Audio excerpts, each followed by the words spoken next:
안녕하세요. 저는 올해 48 결혼 25년 차 전업주부입니다. 대학생 큰아들과 고3 둘째 아들을 키우면서 하루하루가 참 정신없어요.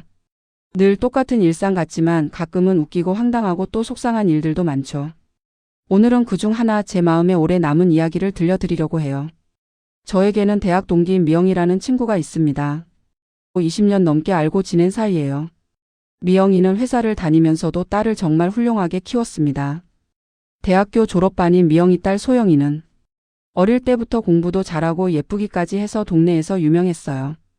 오랜만에 미영이와 카페에서 만났는데 정말 2시간 내내 딸 자랑만 들어야 했습니다. 미영이 딸 소영이가 이번에 장학금을 받았다는 것부터 시작해서 성적이 학과에서 2등이라는 것, 유럽 여행을 다녀왔다는 것까지. 그런데 제일 힘들었던 건 미영이가 제 아들 이야기를 물어봤을 때였습니다. 저는 말문이 막혔습니다. 사실 저희 아이들은 공부에 소질이 없어요. 첫째는 대학도 지방 전문대에 취업도 별로 생각하지 않고 있습니다. 졸업하고 나서 요식업을 하고 싶다고 해서 지금 동네 식당에서 알바를 열심히 하고 있어요. 공부를 못해서 좀 그렇지만 평소에는 정말 착한 아이라고 생각해요. 알바에서도 성실하다고 칭찬받고 부모한테 말대꾸 한 번 안 하는 순한 아이거든요. 그런데 미영이 앞에서는 왜 이렇게 우리 아이가 못난 것처럼 느껴지는지. 그래도 미영이 앞에서는 그냥 평범하게 지내고 있어라고 말할 수밖에 없었습니다. 그런데 미영이는 아이고, 요즘 취업하기가 정말 어렵긴 하지. 우리 소영이는 어릴 때부터 목표가 확실했어서 다행이었어. 지금도 대기업 인턴십 하면서 정직원 전환 준비하고 있거든. 요즘 취업이 얼마나 어려운데 우리 소영이는 정말 복이 많은 것 같아. 그런데 둘째는 어때? 고3인데 성적은 괜찮아? 저는 더욱 말문이 막혔어요. 둘째도 형과 마찬가지로 공부에는 전혀 소질이 없거든요. 성적도 하위권이고 지방의 작은 전문대라도 가면 다행일 것 같은 수준이에요. 둘째도 그냥 평범해. 저는 얼버무릴 수밖에 없었어요. 아이고, 걱정이겠다. 둘 다 공부에 흥미가 없으면 정말 골치 아프겠네. 우리 소영이는 어릴 때부터 책 읽기를 좋아해서 엄마가 별로 신경 안 써도 알아서 잘했는데. 미영이는 걱정해 주는 척 하면서도 은근히 자기 딸과 비교하는 말을 계속하더라고요. 그래도 너가 워낙 좋은 엄마니까 아이들이 나중에는 철들겠지. 아직 어리니까 시간이 있잖아. 그 말을 들으면서 저는 정말 눈물이 날 것 같았습니다. 미영이는 제 아들들이 공부를 못한다는 걸 뻔히 알고 있으면서도 계속 자기 딸 자랑을 늘어놓는 거예요. 그리고 걱정해주는 척하면서 저희 아이들을 돌려서 깎아내리는 것 같았어요. 평소 같으면 우리 아들들도 나름대로 착하고 성실해라고 말했을 텐데 미영이 딸 소영이의 화려한 스펙 앞에서는 저희 아이들의 그런 장점들이 너무 초라해 보였어요. 식당 알바가 뭐 그리 대단한 일이겠어요. 미영이 딸 소영이의 대기업 인턴십에 비하면. 아, 그리고 우리 소영이 새로운 남자친구 생겼는데 정말 괜찮은 사람이야. 의대생이거든. 공부도 잘하고 집안도 좋고. 우리 소영이랑 정말 잘 어울려. 젊을 때 공부 열심히 해놓으니까 이런 좋은 사람도 만나는 것 같아. 너희 아들도 지금이라도 취업에 관심 가져보면 어떨까? 둘째도 고3이니까 지금부터라도 열심히 하면 되잖아. 집에 돌아오는 길에 저는 정말 우울했습니다.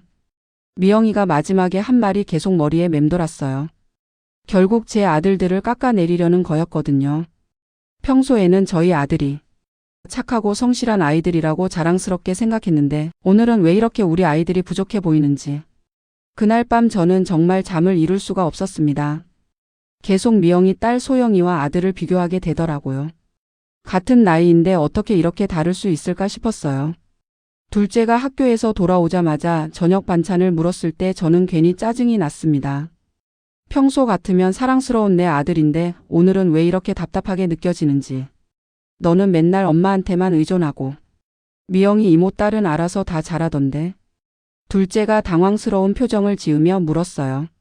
엄마, 왜 갑자기 그래요? 그 순간 저도 제가 왜 이러는지 모르겠더라고요.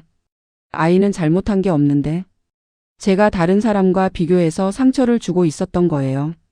남편이 들어와서 무슨 일이냐고 물었을 때 저는 터져버렸습니다. 남편은 한숨을 쉬며 말했어요. 또 남이랑 비교하고 그래. 첫째도 나름대로 열심히 살고 있잖아.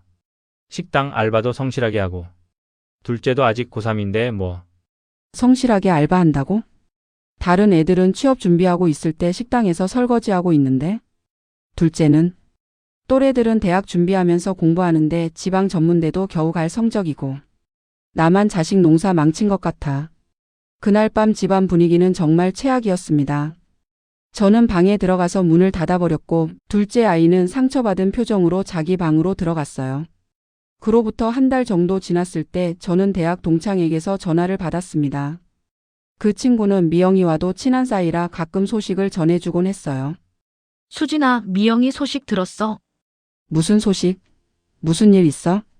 아, 그 집 딸 결혼했대. 그것도 갑자기. 저는 깜짝 놀랐습니다. 결혼? 미영이 딸 소영이가? 아직 졸업반인데? 그런데 임신해서 급하게 결혼식 올렸다더라. 가족들끼리만 조용히 했다던데. 저는 정말 충격이었습니다. 그 완벽해 보이던 미영이 딸 소영이가 임신해서 급하게 결혼했다니. 얼마 전까지만 해도 미영이는 딸 남자친구 자랑을 그렇게 했는데. 아, 그럼 의대생 남자친구랑 결혼한 거구나. 그래도 너무 급작스럽네. 그러게 말이야.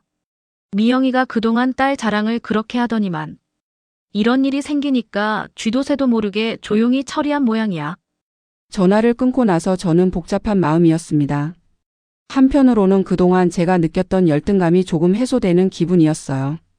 그렇게 완벽해 보이던 소영이에게도 이런 실수가 있을 수 있구나 하는 생각이 들었거든요. 의대 남자친구와 사귀면서 조심하지 못했나 보다. 그래도 상대가 의대생이니까 그나마 다행이지 싶었어요.